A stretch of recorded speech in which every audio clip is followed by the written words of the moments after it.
What's going on, folks? Turn this around a little bit right here. I'll just do it from this way. Gotta worry about the light behind me glaring. Welcome to another Q&A, folks. We're gonna wait a few extra minutes, see if some people can get on. If not, then we'll get back. Let me run and give me a bottle of water. My throat's a little scratchy, but I'll be right back.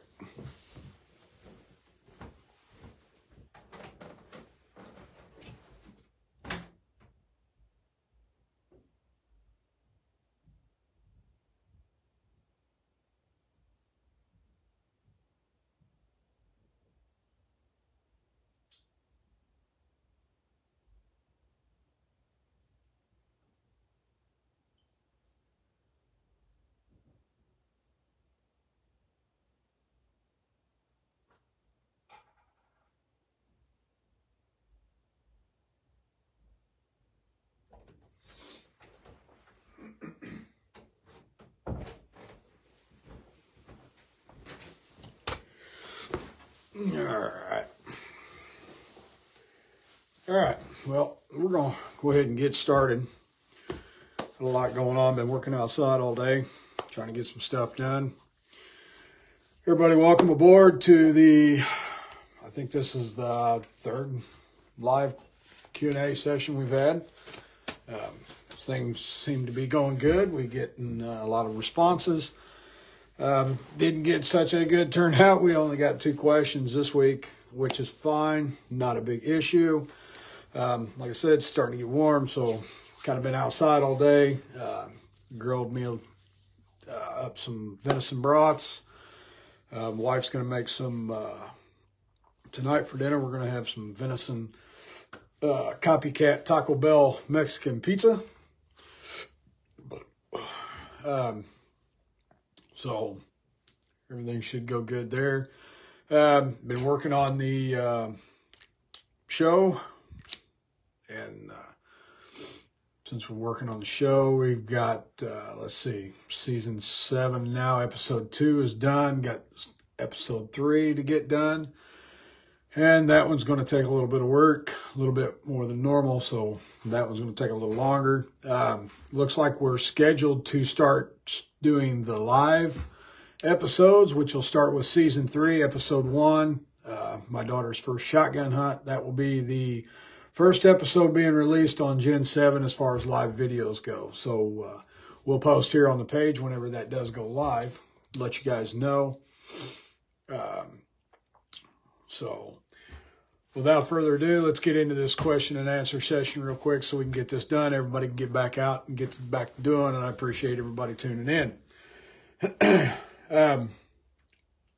The first question I got, and this one was kind of threw me for a little bit. I had to message old boy about it a little bit because I wasn't 100% sure. But he put, how do you squirrel hunt? Well, I wasn't sure if he was looking for instructions on how to squirrel hunt or if he was looking how I personally do it.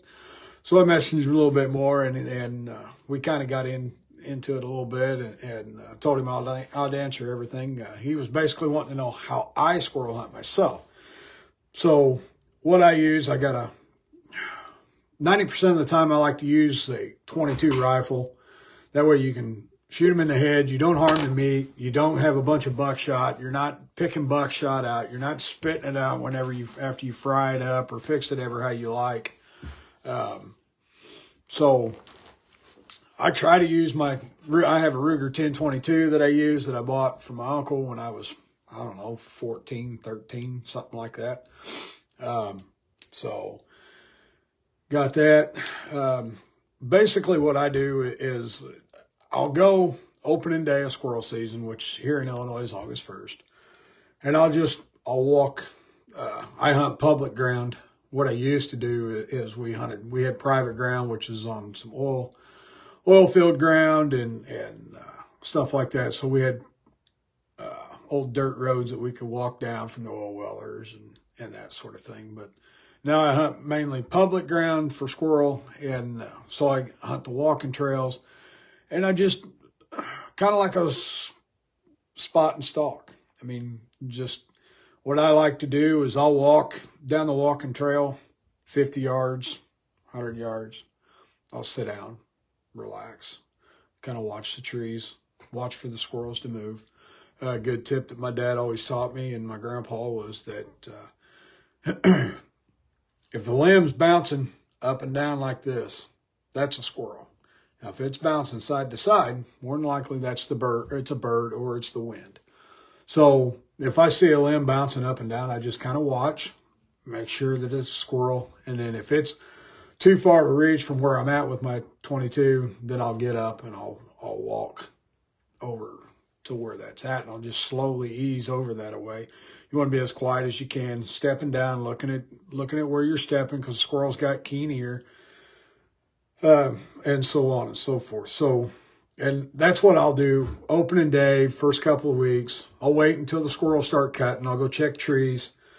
I may just go out just in the middle of the afternoon, check some nut trees that I know are around. I love it more when they're harvesting or when they're cutting on walnut or a hickory nut. You can hear them a mile away. They're cutting on them things. And I can't even describe what the sound is, how the sound is. But, I mean, if you take a walnut or a hickory nut and run your pocket knife over that, that's kind of about what it sounds if you just go real fast. You just got to go real fast with it. But that's about what it sounds as a squirrel's cutting. He's hitting it with his teeth.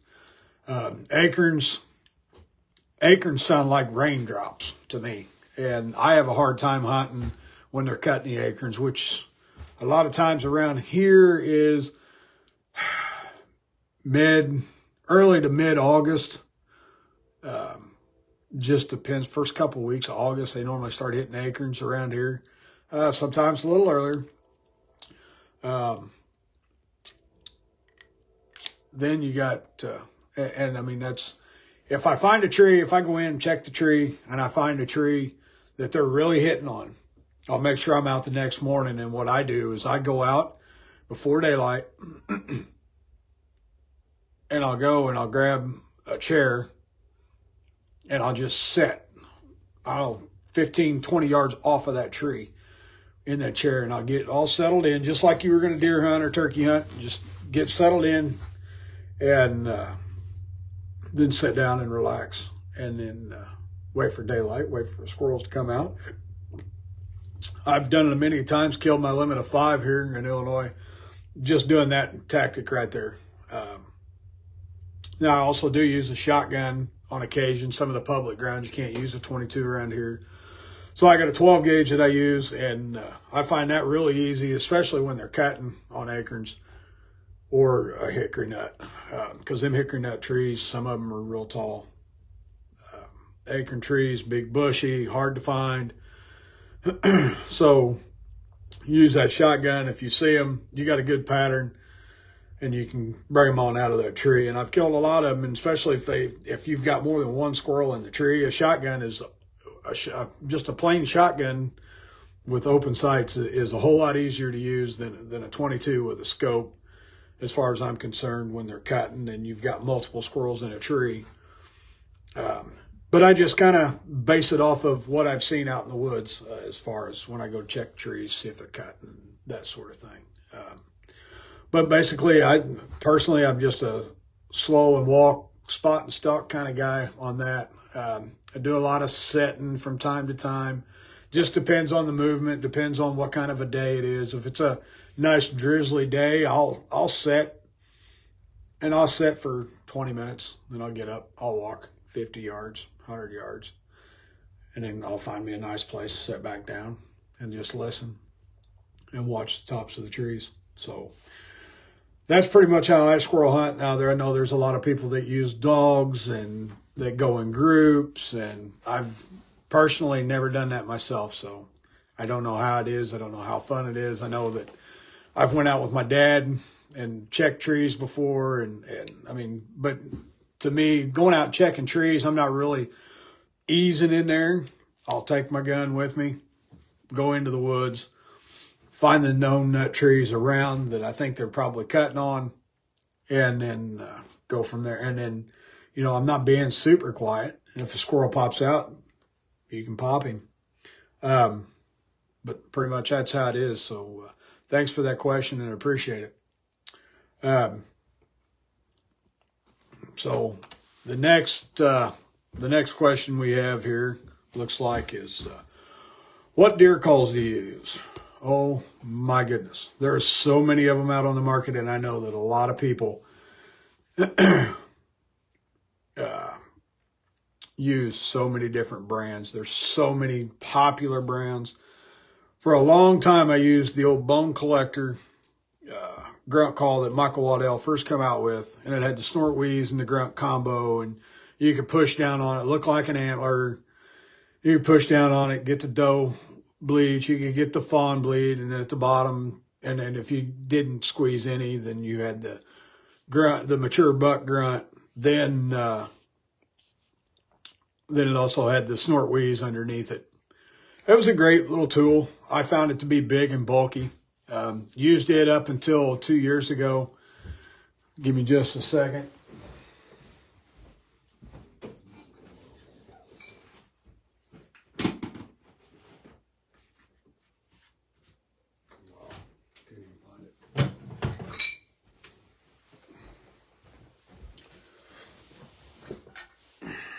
What I use now is Blackjack.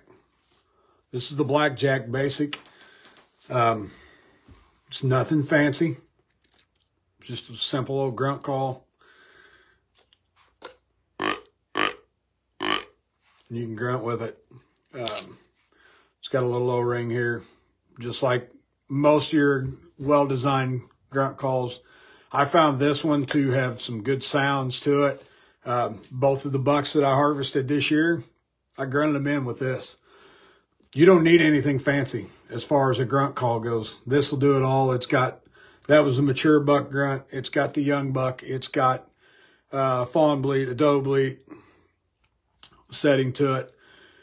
And I find that really well. And I get a lot of responses out of deer out of this one versus the Bone Collector I used. It's all in the choice of what you want to use. I recommend the Blackjack line of calls. I've not used any of their other grunt calls, but I'm sure they're just as great as this one. I mean, this is their basic call. I mean, this is just their basic grunt. This is nothing fancy to it. And it works just as well to me. And this is probably what I'll stick with. I enjoy this thing. As you can see, it's small. I mean, you can vary and it gets you. I mean, and you can make all kinds of different sounds and different tones with it. I can do a trailing grunt with it. I won't demonstrate that. I'm sure you guys all know what a trailing grunt is if you're tuned in here. And then, so I've got that. That stays with me. I also carry a spare one in my pack.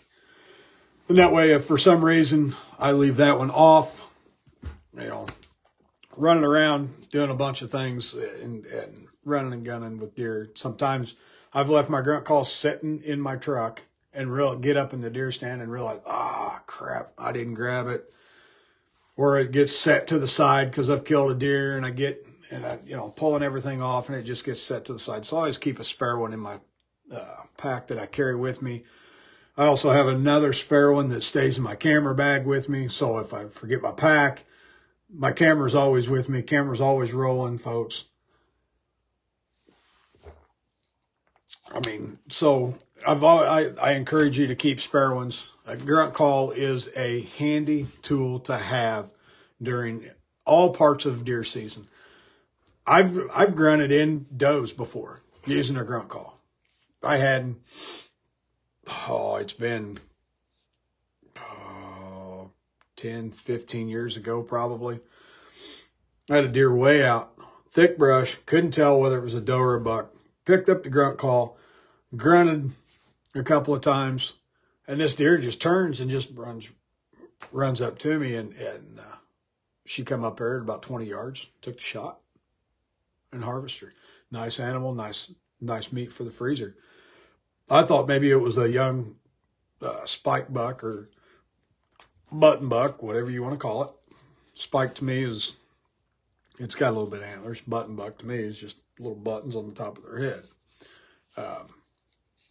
But, you know, I get up to it and realize it's a doe. I'm like, wow, I grunted a doe in. And over the years, I've learned it and watched the body language and everything, how everything goes, how they run and how they vocalize with each other. And a grunt is just simple, easy to do. What I like to do is, and another little tactic that I do, and not everybody does it, and I'll give you the story, but once I crawl up in the stand and I get all set up, I don't care if it's morning or afternoon, midday, whatever it might be, I get done making all that noise, getting in my stand, getting everything set up, I'll throw 3 short grunts out. And then that's it. And I won't do any more until maybe half hour, 45 minutes later. Now, the reason that I started doing this when I was probably 17, maybe 18 years old, was hunting some ground here not too far away from me. I went out, I set my stand up. Well, when I walked in when I got off the 4-wheeler trail and got off to where I was going to go throw my stand up, I jumped 3 deer. Now, some say that deer will never come back once you jump them. It was daylight enough that I could tell that they were 3 does. So I got up in the stand, and I could hear them still wandering around. I could still hear them over moving around even as I got it set up in the stand. I threw 3 grunts out when I was done getting set up, and 15, 20 minutes later, it broke daylight, legal shooting time. Here 3 does come in. Now, whether they were the same 3 does, I don't know. I like to believe in my head that it was. And they came on in. I was able to harvest the biggest doe, but it was a good time. And that's the reason I started just throwing 3 grunts out when I get back. I mean, unless a deer sees you, if they're way off in the brush and they hear noise and then you don't spook them, and they hear them grunts, they may think it's another deer. So, you know, you can take that for what you want, but that's how I use that grunt call and what I do when I crawl up in the stand. So that grunt call, it has all the calls I need. I don't need anything else other than I use the snort wheeze, and the snort wheeze I use with my mouth. And I mean, everybody's done it. I'm not going to do it here. It takes a lot of breathing to get it done for me. But everybody's heard of snort wheeze. I do that with my mouth. I've got quite talented with doing that.